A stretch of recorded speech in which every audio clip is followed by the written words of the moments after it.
Bonjour à toutes et à tous. Changer de vie, un art. Alors dans le lieu dans lequel nous sommes aujourd'hui, on peut se dire, mais un art, mais quel art, hein? Parce que longtemps on a cru que c'était un art classique, changer de perspective, construire différemment. Après certains ont dit, non, changer de vie, c'est un art baroque, tout en exagération, parfois un peu boursouflé, on fait peut-être des erreurs, pas toujours de très bon goût d'ailleurs, un peu kitsch. D'autres vous diront, non, changer de vie, c'est un art profondément romantique, la passion. Et puis, on a envie de dire, c'est peut-être tout bêtement un art contemporain, hein, déconstruction. Alors là, pour le coup, changement de territoire. D'ailleurs, pour certains, c'est vraiment un art contemporain, hein, parce que c'est plus du discours que du réel. Mais enfin bon, ça, moi, je dis ça comme ça.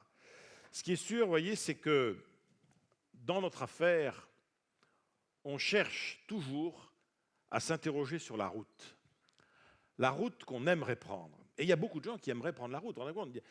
Un sondage récemment nous dit que 70% des Français voudraient changer de vie. Donc dans le lot, là, il y en a un paquet. Déjà, pour tous ceux qui sont là, merci d'être là. Parce que, pour dire, excusez-moi, mais là, bon. Cela dit, c'est vrai que changer de vie par temps de canicule, j'admets, c'est pas toujours ça. Mais changer de vie, ça n'a pas toujours été quelque chose d'évident. Vous voyez, moi, mon arrière-grand-père était né en 1870. Mon arrière-grand-père vivait dans un monde comme celui-là, c'est-à-dire un monde dans lequel changer de vie, c'était pas ça. La vie, c'était une espèce de chemin qui était un peu, dans le fond, tracé.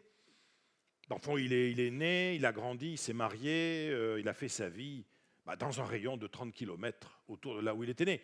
Comme la quasi-totalité, d'ailleurs, des hommes et des femmes de sa génération. À l'époque, changer de vie, généralement, on le faisait parce qu'on était forcé. Hein. Ça s'appelait la guerre, la famine, les persécutions, les pogroms, tout ce que vous voulez. Donc, c'était aussi un univers dans lequel la connaissance était rare, l'information aussi. Voyager, c'était presque toujours risqué. Enfin bon, changer de vie, bon. Alors que moi, en revanche, je suis né dans un autre monde, dans lequel on m'a dit tout de suite, attends, il faut que tu aies des projets. Hein? Des plans, il faut faire des plans. Voilà. Plan de carrière, plan d'action, plan d'épargne logement, enfin voilà. Il faut faire des plans. Et c'est vrai que dans le fond, moi j'ai fait des plans, hein, comme beaucoup de gens. Si ce n'est qu'aujourd'hui, donc on est en 2019, on sait que ce qui est flippant, c'est que notre réel, il ressemble plutôt à ça. C'est-à-dire qu'on a une espèce de champ invraisemblable de possibilités qui s'offrent à nous. Alors après, il y a ce qu'on aurait envie de faire, tout ça. Mais dans le fond, le réel, il n'est même pas fait de ça. Le réel, aujourd'hui, le vôtre, le mien, est essentiellement fait de bifurcation. À cet instant précis, là, aujourd'hui, dans cette salle, vous êtes en bifurcation. Un certain nombre d'entre vous se sentent aujourd'hui à la croisée des chemins de quelque chose. D'ailleurs, la preuve, c'est pour ça que vous êtes là. Si vous avez des certitudes, vous ne seriez pas là.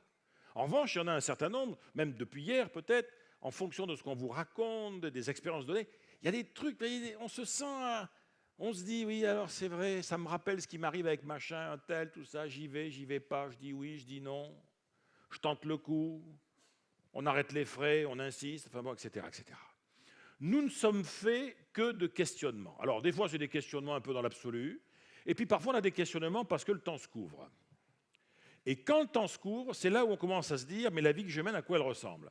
Alors, effectivement, des fois, on dit, mais non, c'est tout bon, j'ai l'habitude, il ne peut rien m'arriver, il ne peut rien m'arriver.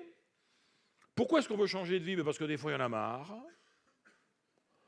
Non seulement il y en a marre, mais alors surtout, on est sur des espèces d'habitudes, vous voyez, qui nous prennent un peu la tête. Je vous donne un exemple. Métro, boulot, dodo, c'est insupportable. Mais quand quelqu'un vous dit, vous n'avez qu'à faire le contraire, ben oui, le problème, c'est que le contraire de métro, boulot, dodo, c'est quoi? C'est trottinette, chômage, nuit blanche. Alors bien sûr, c'est un changement de vie, mais est-ce que j'en veux vraiment? Je me tâte un peu. Parfois, on se sent aussi totalement épuisé. Et alors surtout, ce qui est dur, c'est que parfois, on se sent, je ne sais pas comment vous dire, à deux droits de se faire bouffer par le système. Et on n'aime pas se faire bouffer par le système, surtout que parfois on se rend compte qu'on croit qu'on est en cage, mais en fait on ne regarde pas au bon endroit. Hein. Même, ouais, enfin, c'est pas évident quand même, hein, cette affaire-là. Alors, Là où ça pose problème, c'est que, autant vous le dire tout de suite, ne partez pas, hein, mais je vais être obligé de vous... Il faut que je crache le morceau. On ne peut pas changer de vie. Enfin, on peut pas... Vous en avez qu'une, quoi, vous voyez. Il y a un début, un milieu, une fin lointaine, mais c'est pas moi qui dis ça, c'est Francis Bacon qui disait, de toute façon, la vie, c'est quoi? Eh bien, tu nais, tu meurs, entre les deux, tu fais des trucs, c'est mieux. Voilà. C'est l'idée, vous voyez.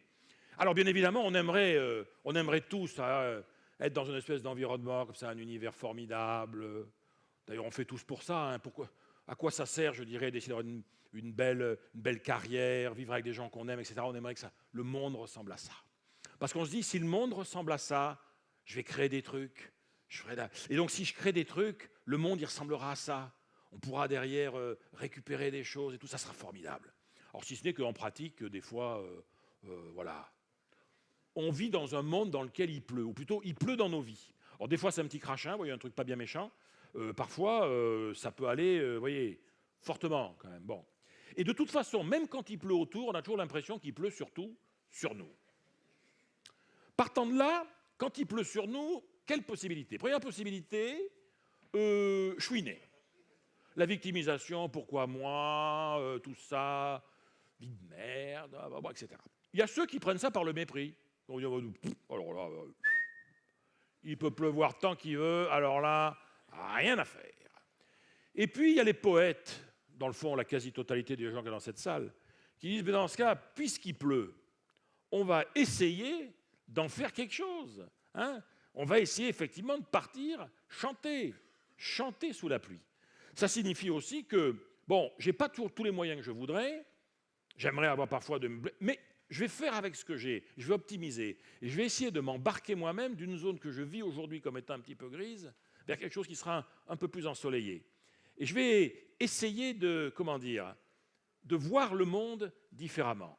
Alors, cela dit, il faut faire attention parce qu'il y a des risques. Hein. Par exemple, vous avez des gens, ils confondent changer de vie et uniquement, voyez, passer le truc là. Non. Changer de vie, c'est pas que ça. Changer de vie, c'est vraiment avoir un regard différent sur le monde, sur notre monde. C'est cadrer différemment le monde dans lequel on vit. Alors, je vais vous proposer qu'on parte ensemble pour un petit voyage dans ce qui pourrait être le temps. On va partir tout de suite, vous allez voir, ça fait pas mal. On part, et on va se retrouver à la croisée des chemins, là, aujourd'hui. Aujourd'hui, il y a une vie qui est la vôtre. Vous pourriez d'ailleurs essayer de l'évaluer, vous voyez, il y a fait des tas d'exercices comme ça, voilà, votre vie actuelle, entre 1 et 10, vous la mettez à combien? Alors moi, je dis jamais à 0 pour ne pas tenter le diable, quand même. Hein. Il y a qui me dit, moi, ma vie aujourd'hui, c'est 0. Oh, c'est embêtant. Non, en fait, on est là et on est tous prêts à, oui, on va dire, passer une porte, vous voyez. Passer une porte, si ce n'est que parfois, on passe la porte et de toute façon, on n'est pas plus avancé parce que dans le fond, on continue à se sentir pris dans quelque chose. Mais dans quoi? Parce que dans le fond, on est libre. Hein. Enfin, grosso modo, ici, on est dans un pays, il y a la liberté, il y a de l'information, on peut se former. Enfin, quand on y réfléchit bien, honnêtement, c'est pas mal ici. Hein. Alors, je sais bien, il y a des difficultés parfois, bon, mais globalement, c'est pas mal. Et alors, quand vous discutez, alors surtout si vous êtes dans des environnements où on fait que ça, vous voyez, le séminaire qui s'appelle « Changer de vie en 3 jours », bon, ben, il y a beaucoup de gens, ils vont vous dire « Oui, mais moi, ma vie, monsieur, c'est ça. Je me trimballe. » Alors, d'ailleurs, il faut savoir que le nuage, ça serait que les malheurs du gars. Mais non, c'est tous les malheurs du monde. On traîne tout. C'est pourquoi vous êtes malheureux? Mais parce que la société, parce que tout ça. Un gars l'autre jour qui me dit, mais monsieur, comment oser être heureux dans un monde qui va si mal? Je dis, ben, je m'excuse, quoi. Monde qui va si mal. Enfin, à un moment donné, il faut être raisonnable. Des choses vont mal. Et il y a des endroits dans le monde qui sont des endroits dramatiques, de douleur et de souffrance. Mais dire que le monde dans lequel on vit ici est un monde où tout va mal, ça va, quoi. Il ne faut peut-être pas non plus quand même exagérer. Alors, partant de là, il y a des questions qu'il faut se poser au départ. Ça, je vous les partage avec vous parce que certains vous diront, moi, vous savez, en ce moment, je suis le hamster dans sa roue. Je m'en sors pas. Je fais toujours pareil. D'autres vous diront, je ne sais pas ce qui se passe, mais je me sens un peu au bout de quelque chose, quoi. Je ne vois pas de quoi demain sera fait. Ah, mais je vous rassure, hein, vous ne pouvez pas voir de quoi demain sera fait puisque demain, ça n'existe pas. Ben non, attendez, personne n'a jamais été demain matin. Hein. Donc le futur, par définition, pour l'instant, ça n'existe pas. En revanche, on peut avoir le sentiment que dans le présent, par exemple, je sais pas, moi, on tourne comme un lion en cage, on est coincé, etc.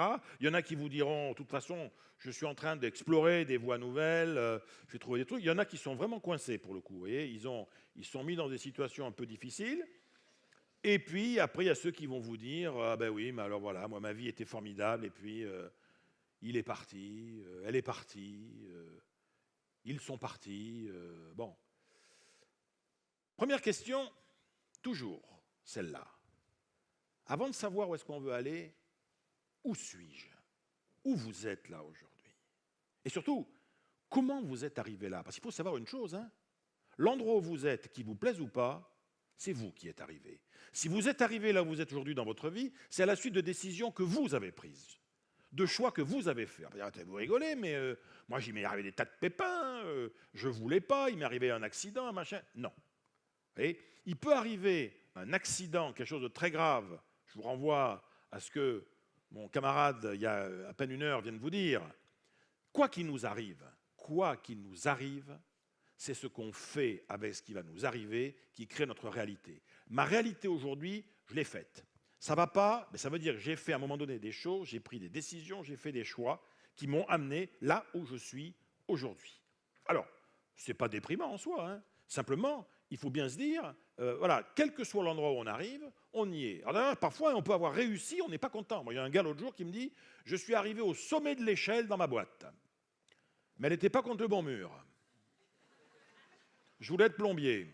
Alors, ou boulanger, pâtissier, enfin tout ce que vous voulez. Il y a ça aussi. Il y a ceux aussi, ça c'est un point intéressant, qui, quand on se pose la question, où suis-je, il faut aussi creuser quand même, vous voyez. Parce qu'il y a une autre question, et celle-là, j'admets qu'on peut tous se la poser. Aujourd'hui, dans le fond, qu'est-ce que je pense de celui ou de celle que je suis en train de devenir? Est-ce que celui que vous êtes en train de devenir, est-ce que ça vous plaît, cette histoire? Est-ce que vous êtes... C'est quoi les émotions qu'il y a derrière? De la fierté, de l'anxiété, de la déception, de la joie, de l'euphorie, de la peur? Je ne sais pas. En tout cas, vous et moi, nous nous sentons en train de devenir quelque chose. D'ailleurs, la meilleure façon d'ailleurs de savoir ce qu'on est en train de devenir, c'est de se poser la question, si je ne change rien dans ma vie aujourd'hui, il se passe quoi? Alors, généralement, on s'assoit et on pleure, mais ça peut nous donner des idées. Des idées pour faire autre chose, pour sauter le pas. Alors, bien sûr, certains vous diront, oui, mais attends, c'est des petits changements, c'est pas bien ambitieux, ça. Mais c'est pas grave, c'est pas le problème. Le problème n'est pas de savoir, on va tout chambouler, changer de monde, etc. C'est pas comme ça que ça se passe. La vraie question, c'est, on change de vie, ok, mais pourquoi, en 2 mots, pour aller où et avec qui? C'est-à-dire, si on oublie un des éléments de l'équation, ça va vraiment poser des gros problèmes. Parce que qu'est-ce que c'est qu'un changement de vie? Un changement de vie, si vous êtes en train de le vivre, d'abord, un changement de vie, c'est un carrefour. Vous êtes à un carrefour de quelque chose. Ce carrefour va très probablement engendrer un mouvement, une reconfiguration. Ça va semer du bazar quelque part. Mais ça va aussi permettre à quelque chose de nouveau d'apparaître, d'émerger. Et pour tout dire, probablement aussi, sans doute, d'éclore. À condition, bien évidemment, de sortir de l'obsession du plan. Parce que le problème, c'est que ça, on a des plans. Hein. Vous avez fait des plans, vous avez des plans de carrière, etc., etc. Le problème du plan, c'est que le plan, si vous voulez, c'est un objet un peu magique, un plan. C'est chamanique, un plan. Hein. C'est croire que parce qu'on parle de la réalité, elle va... Mais bien sûr que non. Votre vraie vie, ce n'est pas votre plan. Votre vraie vie, elle est faite, en fait, d'aléas qui sont venus perturber des plans. Logique. Mais l'aléa, c'est vachement bien, à condition de comprendre que je ne peux rien faire d'un aléa si je n'ai pas un plan. Ah oui, parce qu'un aléa sans plan, c'est un accident. Un aléa avec plan, c'est une étape. Voilà, bon, c'est un apprentissage, tout ce que vous voulez, etc. Parce que le réel, encore une fois, c'est pas ça. Vous voyez, le plan de vie, votre plan de vie, il s'arrête très clairement au bout de la roue de devant de la bicyclette. Parce qu'après, ça n'existe pas. Encore une fois, personne n'a jamais été demain matin. Et le réel, de toute façon, il ressemblera à ça. Voilà. Donc, alors, par ailleurs, dans nos vies, Moi, je fais ça depuis des années. J'ai jamais rencontré quelqu'un qui m'ait dit « Ah, monsieur Gabillet, moi, ce qui m'intéresserait dans la vie, c'est échouer. Vous pourriez m'aider là-dessus ?» Mon truc, vous voyez, c'est la loose. Mais alors, je voudrais faire ça avec un peu de panache, vous voyez, des trucs nouveaux. Perdre différemment. Me planter de façon créative, innovante, mémorable. Non, ça marche pas. Ça marche pas. Tout est fait, en fait, d'un certain nombre de bifurcations, là aussi. Alors, en revanche, celle qui pose la question, c'est mainstream ou pas mainstream. Je suis le flow ou je suis pas le flow. Sous-entendu, voilà, tu feras X-Min comme tout le monde, et c'est terminé. Tu vas te marier avec machin ou machine, d'abord parce qu'on s'est toujours marié entre nous, dans la famille, depuis des générations, alors tu as envie de dire tout s'explique. Voilà, alors non, parfois, justement, on fait ça. Celui ou celle qui fait ça, c'est le jeune qui, après avoir fait une grande école, il travaille pendant 2 ans dans un grand cabinet de conseil qui, pourtant, sont des structures tout à fait respectables. Simplement, il dit, bon, voilà, mais moi, mon truc dans la vie, encore une fois, c'est ça, c'est la boulangerie, quoi. C'est la Lozère, c'est la campagne, etc. Je sors du mainstream. Mais ça peut être aussi celui qui, père ou mère de famille, au moment où on nous dit, est-ce qu'on continue à vivre comme ça dans cet environnement urbain ou est-ce qu'on tente quelque chose d'autre? Tenter, ça ne veut pas dire réussir. Vouloir partir 2 ans naviguer, c'est pas uniquement un fantasme. On a même le droit de vouloir revenir, de dire, bah, attends, voilà, allez, ok, on est parti, les Maldives, etc. Puis maintenant, on revient à Châtenay-Malabry, quoi. C'est bon, chacun son truc. Bon. C'est le retraité, voire le retraité carrément d'un certain âge, hein, le retraité hors taxe, quoi. Bon, hein, qui dit, attends, vous allez être bonne, moi, c'est le moment ou jamais, c'est le moment ou jamais pour moi de créer une boîte. Le mainstream, c'est quelque chose d'intéressant, si ce n'est que, comme son nom l'indique, c'est le collectif qui nous dit ça. Le reste de votre vie, il peut être en fait parfois soit ordinaire, soit mémorable. Alors je vais vous dire, c'est très simple, la différence elle est très simple. Quand on est, vous avez un projet, n'importe quel projet un peu, vous voyez, bon, vous en parlez autour de vous, surtout à des gens qui vous aiment, très important. Si la réaction générale autour de vous, c'est « mais tu sais que tu as raison, mais voilà », tu as compris ce qu'est la vie, tu deviens mature, etc. Je peux vous dire que là, l'ordinaire, vous êtes en train d'y partir, mais alors... Si en revanche, autour de vous, la réaction de base, c'est « mais ça va pas, mais t'es malade, mais t'es pas fou, t'es trop vieux, t'es trop jeune, t'as pas assez de diplômes, t'as trop de diplômes, t'es un homme, t'es une femme, que diraient nos vieux parents, que va penser la tante Adèle, etc. » Ah ouais. Alors là, vous êtes probablement sur le mémorable. Est-ce que parce que c'est mémorable, c'est bien? Non. Mais il faut quand même s'interroger, parce que comment vous dire, je vais pas planter l'ambiance, mais le temps passe, quoi.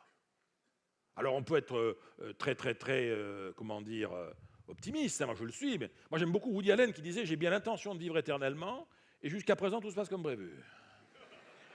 Ouais, mais enfin, de fait, si vous voulez, de fait, moi je vais vous dire, là aussi, hein, si on repart dans le temps, on va bien se rendre compte d'une chose, c'est qu'il n'y a pas que ça. Vous voyez, François Lelore, type formidable, avait eu cette jolie phrase, il disait « on a toujours des envies de changer de vie, mais pour certaines, on pense en plus au temps qui nous reste ». Parce que, vous voyez, aujourd'hui, là, vivre 90 ans, même 90 ans en pleine forme, surtout quand on voit les technos qu'on nous prépare, là, moi, honnêtement, je n'ai pas d'état d'âme. Hein. Moi, 90, 95, sans problème. Hein, alors là, paf. Le problème, c'est que, voilà, 90 ans d'une belle vie, c'est quand même que 33 000 jours, quoi. Hein. Alors, enfin, c'est 788 000 heures. Bref. Le temps passe, quoi. Hein, oui. Et même si on a un capital de 788 000 heures, on n'a que ça, quoi. Donc, on fait quoi avec ça? D'ailleurs, ça doit nous apprendre une chose. Hein. On devrait arrêter, c'est pas moi qui dis ça, c'était Jean-Louis Savant-Schreiber qui disait faut arrêter faut gommer le mot temps de notre vocabulaire, il faut le remplacer par le mot vie. C'est pas je perds du temps, c'est je perds de la vie. Ah, pas pareil. Le gars qui vient vous embêter dans votre bureau, c'est pas tire-toi, tu me fais perdre mon temps, c'est écoute, sois gentil, tire-toi, tu me fais perdre de la vie, là. Là, le mec, il se barre, il revient plus. Ça vous calme le truc, mais bien comme il faut, là, vous voyez. Donc, le temps passe. Vous allez en faire quoi de ce temps? Je vais vous dire, en gros, on a tous à peu près les mêmes choix possibles, vous voyez. La langue française est très bien faite. Il y a 4 verbes qui sont les 4 verbes clés de notre langue. Avoir, faire, savoir et être. Vous avez des gens, pour eux, réussir dans la vie, c'est avoir plus. Plus de pognon, plus de bagnole, plus de baraques, plus de stock option, plus de tout. D'autres vous diront, non, moi, ce qui m'intéresse dans la vie, c'est en faire plus. Bâtir, construire, créer, inventer, laisser quelque chose après moi. D'autres vous diront, les profs surtout, Moi, ce que j'aime, c'est en savoir plus, même sur des trucs qui intéressent que moi. Vous voyez, hein. Mais au moins, je suis l'expert du truc qui intéresse personne, mais je suis expert, j'en sais plus que les autres. Et puis, vous avez les mystiques, bon, là, ceux qui vous diront, non, moi, ce qui m'intéresse, c'est être plus, voilà, me connecter sur le grand tout cosmique et tout, enfin, tout le bazar. Bon, je veux dire, tout est acceptable.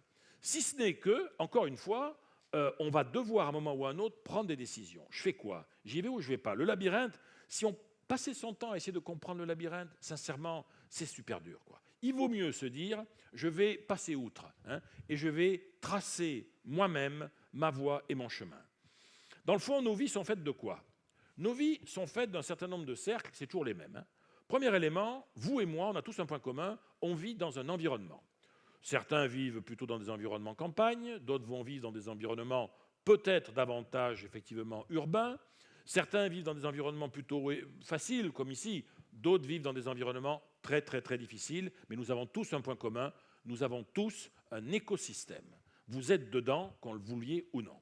Dans cet écosystème, il y a des gens. Alors, il y a des gens qu'on a choisis. Il y a des gens qu'on a vraiment choisis, c'est-à-dire qu'on a insisté lourdement. Bon. Il y en a qu'on a trouvé un peu par hasard, et il y en a parfois, je dirais,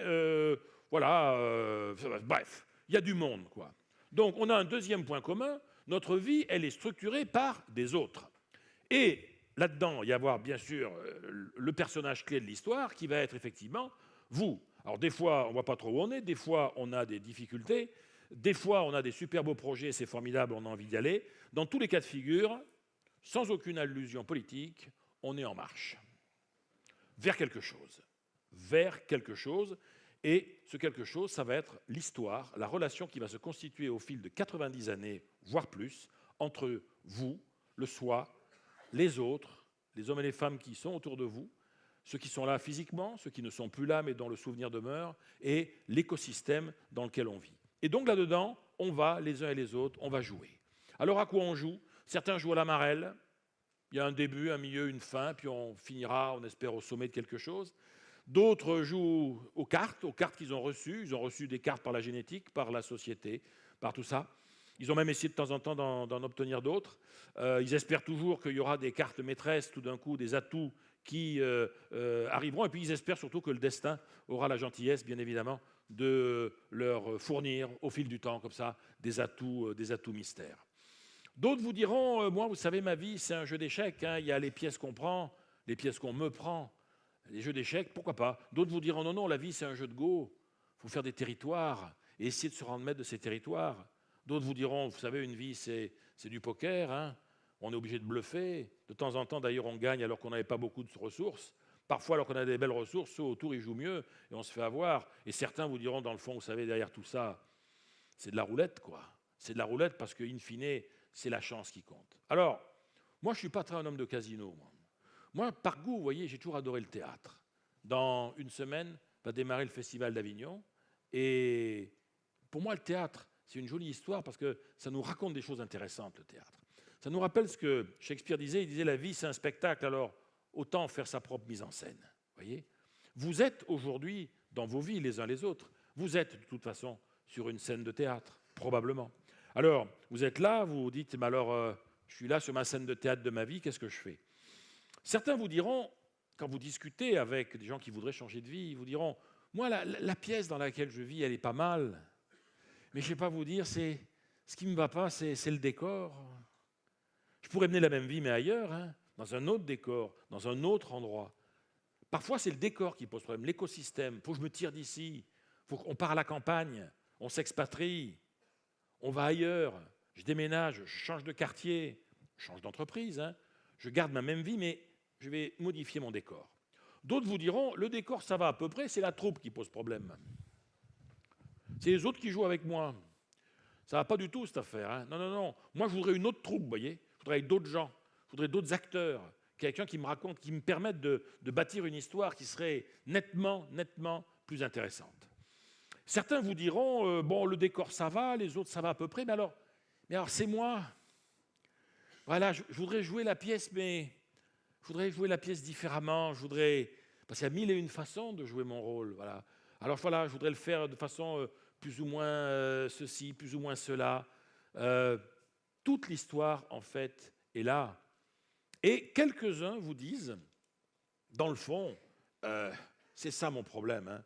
Toujours Woody qui nous dit mon seul regret dans la vie, c'est dans le fond de ne pas être quelqu'un d'autre. Mais c'est compliqué hein, d'être quelqu'un d'autre. Parce que la vie, hélas, n'est pas un théâtre et on va devoir fonctionner différemment à cette occasion-là. Alors, moi, je vais vous proposer maintenant d'aller. Je vais vous donner 5 clés. 5 clés de réflexion sur ce que demain pourrait être. Pour vous, pour moi, parce que je suis dans l'eau avec vous. Pour moi, il y a 5 règles très simples qui permettent de commencer à réfléchir là-dessus, sur ce fameux changement de vie. La première, c'est une règle de vrai bon sens. Vous voyez, je crois que vous êtes d'accord avec moi, si vous regardez comment vous vivez aujourd'hui. Vous serez d'accord avec moi, on peut dans une vie humaine ni tout choisir, ni tout changer. C'est comme ça. Mais la bonne nouvelle, c'est que c'est avec le peu de choses qu'on va choisir de changer qu'on va faire la différence. D'abord, on n'est pas obligé toujours de vouloir tout changer. En revanche, quand on s'interroge sur notre vie demain, il y a quelques questions clés qui vont arriver. D'abord, voilà, une vie pour faire quoi? Quelle activité? Si demain vous changez quoi? L'activité, le métier, bon. Ça aura lieu où? Là où vous êtes? Vous voulez partir? Et alors surtout, il y aura qui avec vous? C'est important parce qu'on n'est jamais tout seul. Hein. Et ça, il y a un projet, c'est quand? Il y a un délai, une deadline, je ne sais pas moi. Tout ça, ça mériterait d'être vu. Ce qui compte par-dessus tout, vous voyez, c'est de se dire, battons-nous contre les impossibles et essayons d'augmenter notre champ des possibles à nous, parce que parfois, effectivement, le moment est venu. Kairos, vous savez, le dieu grec de l'instant favorable, celui qui nous dit c'est le moment, c'est maintenant ou jamais, nous dit intérieurement, tu peux y aller. Mais à condition, bien évidemment, d'avoir le bon point d'inflexion. Parce qu'encore une fois, il y a des tas de choses auxquelles on ne peut rien. Et changer de vie, ça veut dire aller mettre le doigt, faire levier sur des choses que je peux changer aujourd'hui et voir derrière ce que ça donnera. La règle numéro 2, elle nous ramène aussi sur le réel. Elle nous dit, attention, même quand on veut changer de vie, il y a des choses qui ne changeront pas. Et c'est comme ça. Vous ne pouvez pas éviter d'avoir un passé. Vous venez de quelque part, vous et moi, nous sommes les héritiers d'un certain nombre de choses. Pas du passé faisons table rase, ça ne marche pas, ça. Nous sommes des hommes ou des femmes enracinés, parfois même d'ailleurs extrêmement enracinés, c'est le moins qu'on puisse dire. Et nous avons à l'intérieur de nous des boussoles qu'on va appeler mon système de valeurs, ce à quoi je crois, ce qui m'a construit. Et puis, changer tout, on ne peut pas non plus changer tout. Vous avez des liens qui resteront jusqu'au bout, des liens extrêmement puissants, extrêmement forts. Alors, la troisième règle, en fait, c'est laquelle? La troisième règle, c'est de bien comprendre qu'une vie humaine ne se laisse jamais changer facilement. Et oui, dès l'instant où on change de vie, on accepte de rencontrer des résistances. Dans les œuvres en prose, Baudelaire écrit une phrase, je trouve, tout à fait intéressante, qu'il aurait pu faire, ça pourrait être dans un cours de psychologie moderne. Baudelaire écrit « Il y a dans tout changement quelque chose d'infâme et d'agréable à la fois, quelque chose qui tient tout à la fois de l'infidélité et du déménagement. » Car effectivement, quand on veut changer de vie, c'est pas si simple en fait de peser le pour et le contre. Parfois d'ailleurs, c'est à l'intérieur de nous-mêmes qu'on se dit mais qu'est-ce que je fais? Vous savez que dans l'enquête récente qui avait été faite sur le changement de vie en France, il y avait 70% des gens voulaient changer de vie. Mais vous savez quelle était la résistance numéro 1 par rapport au changement de vie? C'est fascinant. Il y avait 40% des gens qui disaient oui mais est-ce que mon banquier va me suivre? Dans le fond, vous voyez, on est des aventuriers, mais maîtrisés quand même. Il faut admettre ça. Vous avez bien évidemment la peur, et puis surtout, ce qui est très compliqué pour nous, l'idée que quand on veut changer, c'est pas moi qui dis ça, c'est Bertrand Piccard, que vous connaissez probablement, qui dit quand on est dans une montgolfière, on monte, on ne peut pas choisir, comme ça, décider où on veut aller, mais on peut essayer de trouver le courant ascendant qui m'amènera là où je veux aller. Mais simplement, quand on est dans une montgolfière, il faut donc que je monte jusqu'à ce que je trouve le courant qui va m'amener là où je veux. Seulement voilà, à un moment donné, quand on veut monter, il va falloir jeter des choses. Il va falloir se délester. Et se délester, ce n'est pas toujours quelque chose qu'on aime, vous savez. Se délester, c'est très compliqué. Se délester, ça peut vouloir aussi dire sortir, transgresser. Des liens qu'on avait, les remettre en question. Robert Cogan, le sociologue anglais, a un mot pour ça. Il appelle ça les engagements concurrents cachés, les hidden competing commitments. L'idée qu'effectivement, lorsque nous changeons des choses dans nos vies, autour de nous, la résistance peut s'organiser. Les gens qui nous aiment sont souvent là pour nous empêcher de changer. Mais c'est parce qu'ils nous aiment, hein, donc il ne faut pas leur en vouloir. C'est leur job. Et puis je dirais parfois, comment vous dire, on est bien obligé d'être dans le politiquement incorrect. Parfois, changer de vie, ça veut effectivement dire, voilà, rompre des engagements. Alors après, il faut pas. Attention, hein, la psychologie existentielle s'arrête là où la morale commence. Moi, je ne suis pas moraliste, hein, et simplement, ça fonctionne comme ça, et il existe certaines chaînes que l'on doit être, à un moment donné, d'accord, d'avoir le courage d'essayer de les briser pour pouvoir continuer à avancer. La règle numéro 4, c'est celle-là. À savoir, tout changement de vie réussi est une création, mais attention, une création collective. On ne peut pas changer de vie tout seul dans son coin. Et beaucoup de gens, d'ailleurs, se plantent là-dedans à cause de ça. Le passé faisant table rase, ça ne marche pas. Quand on veut changer des choses, on est généralement plusieurs, soit les plusieurs avec qui on est et avec qui on va partir, soit les plusieurs qu'on trouvera après. Mais ça, c'est un point clé. Changer de vie, 9 fois sur 10, ça veut dire changer des vies. Alors, les miens, les proches, mais on change quelque chose. On ne peut pas faire ça tout seul dans son coin. Et le recadrage dont on parlait au début est très souvent un recadrage qui va se faire à plusieurs. Et moi, je dis souvent à des gens qui me disent « moi, je vais changer tout ». Attention, avec qui allez-vous devoir négocier pour pouvoir réussir ce changement ? Voyez ? Et d'ailleurs, souvent, il y a une question qu'on peut se poser. Si on veut savoir avec qui on devra négocier, c'est très simple. Hein. Je vais vous dire, je ne vous demande pas la réponse, parce que ça nous amènerait trop loin, mais pensez-y. Si demain matin, à partir de demain matin, vous avez vraiment la vie dont vous rêvez, est-ce que ça risque de faire de la peine à quelqu'un que vous aimez bien aujourd'hui ? Vous y pensez. Hein ? Voilà, et on en reparle l'an prochain. La règle numéro 5, enfin, c'est changer de vie, c'est d'abord et avant tout une chose. C'est apprendre des choses nouvelles. La seule façon de créer les conditions d'un changement qui sera le plus positif possible, c'est se dire, tiens, si je voulais vraiment vivre comme j'ai envie, qu'est-ce qu'il faudrait que je sache et que je ne sais pas encore aujourd'hui ? Alors, ça peut être plein de choses, hein, parce que quand on regarde bien changer de vie, c'est, par exemple, ça peut être apprendre à faire d'autres choses, sur un autre rythme. Je suis sûr que si vous avez envie de vous former à quelque chose, vous avez toujours rêvé de vous former à quelque chose, pas une technique, un art, peu importe.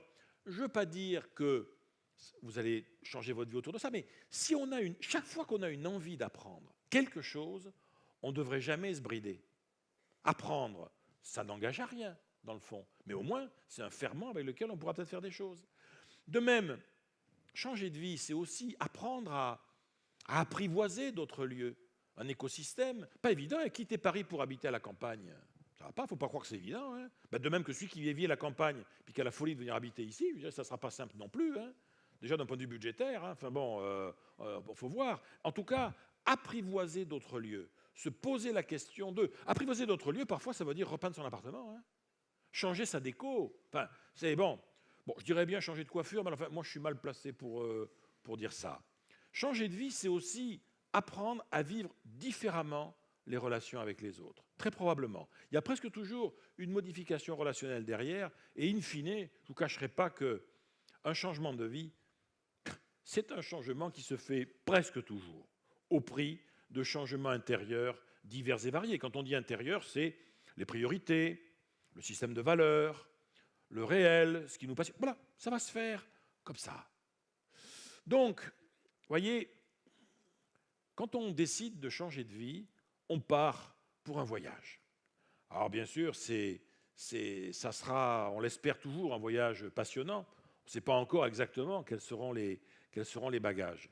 En tout cas, dans ce voyage, il y aura un certain nombre de choses qui mériteront d'être respectées. Dans un très joli livre qui s'appelle Samarcande, Amin Maalouf nous rappelle une chose.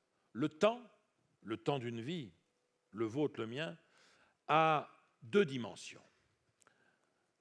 Tout d'abord, la longueur.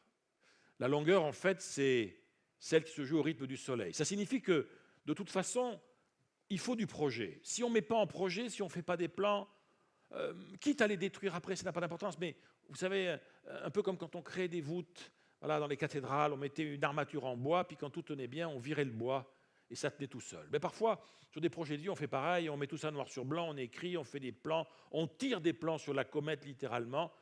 Ce n'est pas ça qui aura lieu, ce n'est pas ça qui se réalisera, mais le fait de l'avoir fait fera que ça tiendra bien. Donc, il y a la longueur au rythme du soleil, mais Amin Maalouf nous dit, attention, il y a aussi l'épaisseur au rythme des passions. Donc, ça ne sert strictement à rien d'avoir des projets s'il n'y a pas du désir. Et honnêtement, avoir du désir, si on est un foutu de le transformer en projet, ça ne servira à rien non plus. Donc, revenons à la montre. J'ai fait un petit exercice. Je vous ai dit, vous savez que notre vie humaine, 788 000 heures, c'est pas mal. Hein. Et alors, je discute avec un de mes collègues qui me dit, mais tu sais, le tout de changer de vie et tout, d'accord, mais tu sais que, en fait, pour maîtriser quelque chose, imaginez, vous voulez maîtriser un instrument de musique, une langue vivante, etc. Vous savez combien de temps il vous faudra? 10 000 heures. On estime généralement que c'est 10 000 heures. Alors, c'est flippant quand on dit, attends, 10 000 heures, ouais, seulement, attendez, c'est pas ça qui est important. Je vais vous dire, moi, je vais vous proposer autre chose. 600 heures. 600 heures. C'est pas mal, 600 heures. Vous savez ce qu'on peut faire en 600 heures? J'ai découvert ça. Bon, en fait, c'est pas moi qui ai découvert, c'est mes enfants qui ont découvert. Je dis, papa, tu sais, regarde tout ce que tu pourrais faire en 600 heures. Et j'ai découvert ça. Alors, ceux qui m'ont trouvé ça, je trouve ça formidable. En 600 heures, on peut apprendre à parler une langue étrangère couramment. Enfin, la parler, hein. L'écrire, on oublie tout de suite. Hein. Mais la parler. On peut devenir un super danseur de salsa, je vais m'y mettre. Avoir une ceinture noire de karaté ou un autre art martial, savoir chanter, écrire un livre de 60 000 mots, 100 mots de l'heure, écrire un scénario d'un film, débuter un business à côté de votre activité principale, pendant des détails comme ça. Mais 600 heures, c'est bien 600 heures, mais c'est pas mal quand même. On peut faire des tas de choses.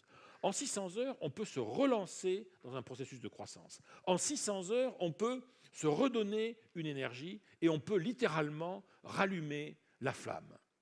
Et puis on peut effectivement des fois se lancer dans des trucs invraisemblables, dangereux, mais pourquoi pas, vous voyez, pourquoi ne pas tenter le coup? En faites gaffe quand même, hein, parce que là, si vous faites ça, c'est dangereux. Hein, autant. Donc changer de vie. Et je finirai avec ça, changer de vie. Les questions à se poser, c'est tout d'abord, et ça c'est vous, c'est moi, on peut se les poser, mais dans pourquoi changer? Pourquoi changer de métier? Pourquoi aller habiter ailleurs? Pourquoi rencontrer d'autres gens? Pourquoi créer des relations avec d'autres gens? Pourquoi bousculer mon intériorité, ma zone de confort? Pourquoi? Eh bien, c'est vrai, pourquoi hein? Donc, deuxième question, puisque ça, là, ça pose problème, mais alors pourquoi pas, alors hein? Ben oui, pourquoi ne pas apprendre des choses nouvelles? Pourquoi ne pas changer de job? Pourquoi ne pas rencontrer d'autres gens? Pourquoi ne pas me mettre en situation de déséquilibre?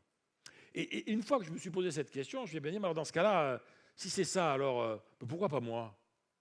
Pourquoi je n'aurais pas droit, moi? Pourquoi je n'aurais pas le droit de tenter des trucs? Pourquoi est-ce qu'il faudrait systématiquement que je passe après les autres? Ça se discute. Puis en tant qu'affaire, pourquoi pas maintenant? Parce que ça, c'est un point clé. Hein. Vous savez quel est le secret des gens qui réussissent jamais rien? Hein, je vous le dis. Hein. Le secret ultime de celles et de ceux qui réussissent jamais rien, c'est qu'ils attendent d'être prêts. Voilà. Hein. C'est-à-dire que celui qui attend d'être prêt pour faire un truc, il ne le sera jamais. Et ça veut dire que son rêve de vie deviendra un horizon mental, un horizon au sens du Larousse, ligne imaginaire qui recule au fur et à mesure qu'on avance vers elle.